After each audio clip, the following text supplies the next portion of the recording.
रामायण और महाभारत। एक तरफ रामायण हमें रिश्तों की कीमत सिखाता है, एक बेटे को कैसा होना चाहिए, एक पति पत्नी का रिश्ता कैसा होना चाहिए, एक बेटे का अपने माँ बाप के साथ रिश्ता, brotherhood, that is the core of Ramayana. और वही दूसरी तरफ महाभारत। इसे अगर आप ठीक से समझोगे तो you will realise that this is not just a tale, this is not just a history either. मेरे हिसाब से महाभारत हर एक इंसान का एक पर्सनल वॉर है, जहाँ पे 5 Pandavas are like your 5 senses और 100 कौरव्स वो 100 इविल वाइसेस जो आपके सेंसेस को हर एक दिन अटैक करते हैं। Krishna is the inner voice of your soul और कर्ण महाभारत में एक बहुत ही इंपॉर्टेंट रोल प्ले करता है। आपके अंदर कर्ण इज लाइक डिजायर, एक ऐसा प्राइड जो आपको सही और गलत में फर्क देखने से रोकता है। Mahabharata divine power, ethics, loyalty से लेकर मैनिपुलेशन, वॉरफेयर, ग्रीड, एरोगेंस, इन सबको मिला के एक ऐसा एपिक सागा है जिसका हर एक कैरेक्टर और उस कैरेक्टर से जुड़ा हुआ हर एक ट्रेट आपके अंदर भी मौजूद है। अब आप उसमें से कौन सा ऐसा डोमिनेंट ट्रेट आपकी पर्सनैलिटी बना देते हो, that is what defines who you are as a person. अगर आप महाभारत को किसी अलग पर्सपेक्टिव से देखोगे तो यू विल रियलाइज कि the whole point of Mahabharata was to showcase कि हम में 100 दोष हो सकते हैं, लेकिन अगर आप में बस वो 5 गुण हो तो आप उन पे जीत पा सकते हो। इस वीडियो में हम लोग महाभारत के पात्र और उनके लेसन्स को बारीकी से समझेंगे, तो मेक श्योर वीडियो को एंड तक जरूर देखना, क्योंकि इस तरीके से आपको महाभारत शायद ही किसी ने बताया होगा। पॉइंट नंबर 1, ट्रू फ्रेंड्स और ब्लाइंड लॉयल्टी। महाभारत का सबसे इंटरेस्टिंग और रिलेटेबल कैरेक्टर है सूर्यपुत्र कर्ण। ये ग्रे कैरेक्टर है जो ना पूरे तरीके से बुरा बन पाए और ना पूरे तरीके से धर्म की राह पे चल पाए। हम लोग भी ना कहीं लाइफ में कर्ण से जरूर कनेक्ट करते हैं, क्योंकि अगर आप महाभारत में भी देखोगे तो आपको पता चलेगा कि कर्ण के साथ बार बार नाइंसाफी होती है। Karna was literally abandoned by his own mother Kunti. जब कर्ण द्रोणाचार्य के पास तीरंदाजी सीखने गए तो उन्होंने बस कर्ण लो कास्ट का होने के कारण उसे मना कर दिया। दूसरी तरफ द्रौपदी के स्वयंवर में भी कर्ण ने अर्जुन से पहले मछली की आंख में तीर मारा था, लेकिन द्रौपदी ने भी पूरी सभा के सामने सूत पुत्र कर्ण से विवाह करने के लिए इनकार कर दिया। जहाँ बात बात पे उनके ही भाइयों ने उनका मजाक उड़ाया और उनका इंसल्ट होता रहा, वहाँ दुर्योधन ने कर्ण की एबिलिटीज को पहचानते उन्हें गले लगाया और उन्हें एक ऑनर और रिस्पेक्ट का दर्जा दिया। उसके बाद तो कर्ण ने पूरे महाभारत में दुर्योधन के साथ लॉयल रहने की कसम खा ली। एक तरफ से देखा जाए तो दुर्योधन की तरफ कर्ण की लॉयल्टी काफी एडमायरेबल लगती है। इट शोज कि कर्ण एक अच्छा दोस्त होने के साथ साथ ही was a man of honour and principle. जैसे कर्ण की लाइफ में इतने सारे चैलेंजेस थे, वैसे ही आपके लाइफ में भी चैलेंजेस आते ही रहेंगे। उन्हें आप टाल नहीं सकते और ना उनसे दूर भाग सकते हो। उन चैलेंजेस का सामना कैसे करना है, यही चीज हमें सीखने मिलती है कर्ण के जीवन से। और कर्ण के जीवन के बारे में मुझे सीखने मिला कुकू एफएम के ऑडियो शो द अबैंडन्ड सन कर्ण में। कुकू एफएम एक ऑडियो लर्निंग प्लेटफॉर्म है जिसे मैं खुद भी यूज करता हूँ, और मैंने ये चीज नोटिस की है कि आप में से भी लाखों लोग इसे यूज कर रहे हैं। लेकिन अगर आपने अब तक कुकू एफएम की ऑडियो बुक नहीं सुनी है तो आपके लिए कुकू एफएम ने 7 डेज का फ्री ट्रायल शुरू किया है। इन 7 दिनों के दौरान आप पूरे प्लेटफॉर्म पे किसी भी ऑडियो शो को सुन सकते हो, जिसमें 5000 प्लस शो शामिल है, और वो भी बिल्कुल मुफ्त। ऑफर बहुत ही ज्यादा तगड़ी है, तो अपने दोस्तों को और अपने फैमिली मेंबर्स को भी ये चीज जरूर बताना। और हाँ, याद रखना ये ऑफर बहुत ही ज्यादा लिमिटेड टाइम के लिए है, तो इसे जल्द से जल्द जाकर अवेल करें। और हाँ, after 7 days subscription plan will be activated. तो अभी जाके नीचे डिस्क्रिप्शन में जो लिंक है वहां से कुकू एफएम को डाउनलोड कर लेना और द अबैंडन्ड सन कर्ण ये ऑडियो शो जरूर सुनना। अब वापस टॉपिक पे आते हैं। मुझे आपको एक बात पूछनी है, क्या आपने कभी ये बात सोची कि धर्म की राह पर चलते हुए भी सूर्यपुत्र कर्ण ने क्या ऐसी गलती की? उनकी गलती थी हमेशा मौन रहना और अपने सामने अधर्म होते हुए भी कुछ ना बोलना। जब दुर्योधन ने पांडवों का महल जलाया तब कर्ण को उन्हें रोकना चाहिए था, बट उन्होंने ऐसा नहीं किया। जब दुर्योधन ने भरी सभा में द्रौपदी का वस्त्र हरण किया तब कर्ण को उन्हें रोकना चाहिए था। जब दुर्योधन सत्ता की लालच में अपने ही भाइयों को मारने चला था तब कर्ण ने एक दोस्त होने के नाते उन्हें इतनी बड़ी गलती करने से रोकना चाहिए था। बट इन सारी चीजों में कर्ण ने हमेशा दुर्योधन का ही साथ दिया। He always felt a debt of gratitude towards Duryodhan. उन्हें हमेशा ऐसा लगता रहा कि दुर्योधन ने उन पे कोई एहसान किया है, जिसके चलते उन्होंने कभी दुर्योधन की एक्शंस को क्वेश्चन ही नहीं किया। अब मुझे बस एक बात बताओ, इज दिस ट्रू फ्रेंडशिप और जस्ट ब्लाइंड लॉयल्टी? कर्ण ने दुर्योधन को दिया हुआ वचन तो निभाया, but at what cost? End में उसके ही दोस्त का डाउनफॉल हुआ and Karna fail as a friend here. And this is my friends lesson number 1। आपके आसपास देखो, सच्चा दोस्त वही है जो आपको लाइफ में कुछ बेटर करने के लिए पुश करे, आपके विंस को खुद के विंस की तरह सेलिब्रेट करे, ना कि कोई ऐसा इंसान जो आपके ही डाउनफॉल्स में आपको एनकरेज करे। तो ये था पॉइंट नंबर 1। अब बढ़ते हैं पॉइंट नंबर 2 पे, which is how should you take your decision. एक चीज बताओ, महाभारत का युद्ध एग्जैक्टली हुआ क्यों? हम सबको ये लगता है कि द्रौपदी का वो एक कमेंट, अंधे का पुत्र अंधा, वहाँ पे ये दुर्योधन ने अपने ईगो पे ले लिया और वहीं पे युद्ध शुरू हुआ। पर आपको क्या लगता है, इतना बड़ा युद्ध जिसमें क्षत्रियों के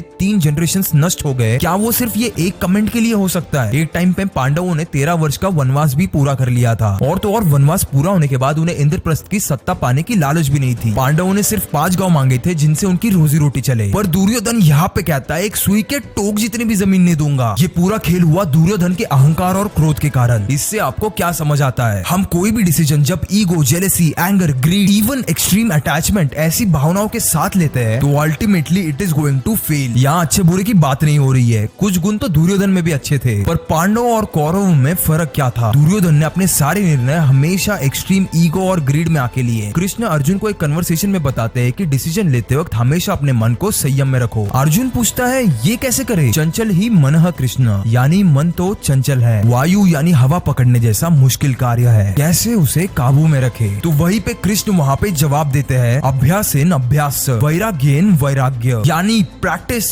प्रैक्टिस प्रैक्टिस। तो लाइफ में अगर आप कभी भी अपनी बुरी आदत छोड़ने के बारे में सोचो तो भगवान श्री कृष्ण की ये बात हमेशा याद रखना, 2 से 3 बार अपने मन को मना कर दो, चौथी बार तो आपका मन खुद ही मना कर देगा। And that was lesson number 2। अब बढ़ते हैं अगले लेसन की तरफ, which is you take care of them and he looks after you. अब इस पॉइंट को और अच्छे से समझने के लिए आपको एक कहानी सुनाता हूँ। एक दिन अर्जुन और कृष्ण को एक बुढ़ा आदमी भीख मांगते हुए मिला। उसकी वो कंडीशन अर्जुन से देखी नहीं जाती और वो उसे सोने की सिक्कों की एक पोटली थमा देता है। वो आदमी बड़ा खुश हो जाता है और अपने घर की तरफ निकल जाता है। घर जाते वक्त रास्ते में एक जंगल आता है और उस जंगल में कुछ चोर उस आदमी को पकड़ लेते हैं और उसकी सोने के सिक्कों से भरी हुई पोटली चुरा लेते हैं। वो आदमी अपनी किस्मत को दोष देकर वापस दूसरे दिन भीख मांगने लग जाता है। कुछ दिनों बाद अर्जुन और कृष्ण जब उस रास्ते से गुजर रहे होते हैं तो वो उसे वापस देखते हैं और उस दिन हुए उसके साथ इंसिडेंट को पूरी तरह सुनने के बाद अर्जुन वापस उस पे तरस खा के उसे एक हीरा दे देता है। वो आदमी फिर एक बार खुश होकर अपने घर की तरफ निकल जाता है और इस बार वो घर जाते वक्त वो रास्ता चुनता ही नहीं और घर पहुंचते ही दरवाजा खिड़की बंद करके उस हीरे को एक पतीले में छुपा देता है। दूसरे दिन जब वो सुबह उठता है तो उसके आंखों के सामने का दृश्य देख के वो पूरी तरह हैरान रह जाता है। उसकी वाइफ वो सेम पतीला नदी से पानी निकालने के लिए यूज कर रही होती है और अर्जुन का दिया हुआ वो हीरा पानी में ही बह जाता है। कुछ महीनों बाद एक बार फिर कृष्ण और अर्जुन उसे वापस मिलते हैं और इस बार कृष्ण अर्जुन से कहता है that this man is not destined to be blessed at all. I don't think कि मैं इसकी मदद कर सकता हूँ। कृष्ण फिर उसे 2 तांबे के सिक्के दे देता है। ये देख के अर्जुन थोड़ा हंस के कृष्ण से पूछता है अगर मेरे सोने के सिक्के और हीरा उसकी किस्मत नहीं बदल पाया तो ये आम से दिखने वाले सिक्के उसके लिए क्या ही करेंगे? कृष्ण अर्जुन से कुछ नहीं कहता और बस एक स्माइल करके निकल जाता है। जब वो आदमी घर जा रहा होता है तो वो एक मछुआरे के पकड़ी हुई मछली को देखता है और फिर सोचता है कि ये तो तांबे के सिक्के तो मेरे लिए कुछ नहीं कर पाएंगे, पर उस बेचारी मछली को उसकी जिंदगी वापस मिल सकती है। ये सोच के वो उस मछली को खरीद लेता है और उसे पानी में छोड़ने ही वाला होता है कि उसे मछली के मुंह में वही हीरा फंसा हुआ मिलता है। वो आदमी तेजी से भागते हुए अर्जुन के पास जाता है और उसे उस मछली के और हीरे के बारे में बताता है। अर्जुन यहाँ पे कम्प्लीटली शॉक हो जाता है और कृष्ण से पूछता है कि कैसे उस इंसान को वो 2 आम तांबे के सिक्कों ने बचा लिया लेकिन इतने कीमती सोने और हीरे उसकी कभी मदद नहीं कर पाए। तो कृष्ण कहता है जब उसके पास वो सोना और हीरा था वो सिर्फ और सिर्फ अपने ही बारे में सोच रहा था, लेकिन जब उसके पास वो 2 तांबे के सिक्के आए तब उसने अपने ऊपर किसी और जीव और उसकी जरूरतों को रखा। सो द ट्रुथ इज जब भी आप किसी को दर्द में देखते हो और उन्हें उस दर्द से निकालने की रत्ती भर कोशिश भी करते हो तो you are doing God's work and hence God himself takes care of you. ये एक बहुत ही ज्यादा सिंपल चीज है लेकिन ये आपका दुनिया को देखने का नजरिया पूरी तरह बदल सकती है। अब बढ़ते हैं अगले लेसन की तरफ, which is real enemy of strength is pride. तो भीम ना पांडवों में से सबसे ताकतवर और सबसे बलवान थे। Physical strength was his biggest asset, लेकिन उनकी सबसे बड़ी स्ट्रेंथ थी उनकी वीकनेस भी थी। कब उनकी ही ताकत उनका प्राइड और उनका ईगो बन गई उन्हें पता भी नहीं चला। एक दिन जंगल में उनके सामने एक वानर आता है। वानर ना दिखने में तो बड़ा कमजोर सा था, छोटी सी कद काठी पतला सा शरीर, वो एक जगह से उड़ भी नहीं पा रहा था। अब भीम का शरीर तो इतना बड़ा और उस वानर की पूंछ रास्ते में आ रही थी, तो उसने उस वानर को अपनी पूंछ उठाने के लिए कहा। उसने कहा हट जा मूर्ख वानर, तुझे पता है तू किसके रास्ते में खड़ा है? वानर भीम की तरफ मुड़ता है और उसकी कद काठी देख के उसे कहता है मैं तो काफी कमजोर हूँ भाई, ये पूंछ मुझसे उठाई नहीं जाती, आप ही इसे उठा दो। भीम को ना इस बात पे बड़ा गुस्सा आया, उन्हें लगा बस अभी जिंदगी में यही काम बाकी रह गया था, अब इस वानर की पूंछ भी मुझे ही उठानी पड़ेगी। भीम को ना इस बात पे बड़ा गुस्सा आया और उन्होंने अपने पैरों से ही उसकी पूंछ उठाने की कोशिश करी, पर पूंछ जगह से हिली नहीं। ये देखकर भीम भी सोच में पड़ गए। फिर उन्होंने अपनी गदा बाजू में रख दी और फिर एक बार अपनी पूरे शरीर का जोर लगा के वो पूंछ हिलाने की कोशिश की। सोचो ये सीन देखने में कैसा लग रहा होगा।